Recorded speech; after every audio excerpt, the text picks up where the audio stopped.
বোরো চাষের মৌসুমে উত্তরাঞ্চলের সব জেলাতেই চলছে পানির জন্য হাহাকার। কিন্তু দিনাজপুর সদরের মোহনপুরে আত্রাই নদীতে রাবার ড্যাম বদলে দিয়েছে কৃষি জমির চিত্র। পর্যাপ্ত পরিমাণে পানি পাওয়ায় বোরো চাষে খরচ কমেছে। হাসি ফুটেছে ৯টি ইউনিয়নের ৫,০০০ কৃষকের মুখে। ১৩৫ মিটার দীর্ঘ এই বাঁধটি স্বীকৃতিও পেয়েছে দেশের সবচেয়ে বড় রাবার ড্যামের। প্রায় ৪ বছর আগে দিনাজপুরে আত্রাই নদীতে বসানো হয় রাবার ড্যাম, যা নতুন করে স্বপ্ন দেখাচ্ছে জেলার ২ উপজেলার অন্তত ৯টি ইউনিয়নের কৃষককে। শুষ্ক মৌসুমে সেচের জন্য নদীতে পানি ধরে রাখতে প্রায় ১৬ কোটি টাকা ব্যয় ১৩৫ মিটার দীর্ঘ দেশের সবচেয়ে বড় এই রাবার ড্যাম বসানো হয় ২০১১ সালে। ২ বছর পর যা উদ্বোধন করেন প্রধানমন্ত্রী শেখ হাসিনা। এরই মধ্যে যার সুফল পেতে শুরু করেছেন স্থানীয় কৃষকরা।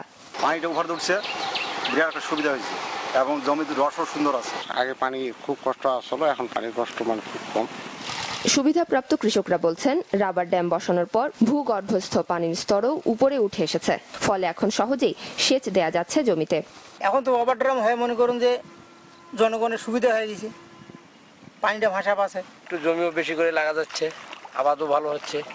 কর্তৃপক্ষ জানিয়েছে, এই প্রকল্পের আওতায় ১,০০০ হেক্টর জমিতে সেচ সুবিধা দেওয়ার কথা থাকলেও আপাতত অর্ধেক জমিতে পরীক্ষামূলকভাবে কাজ শুরু হয়েছে।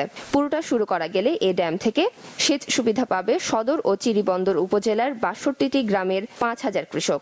ধানের উৎপাদন বাড়বে ৩,০০০ মেট্রিক টন, যেখান থেকে বছরে আয় হবে অন্তত ৫ কোটি টাকা।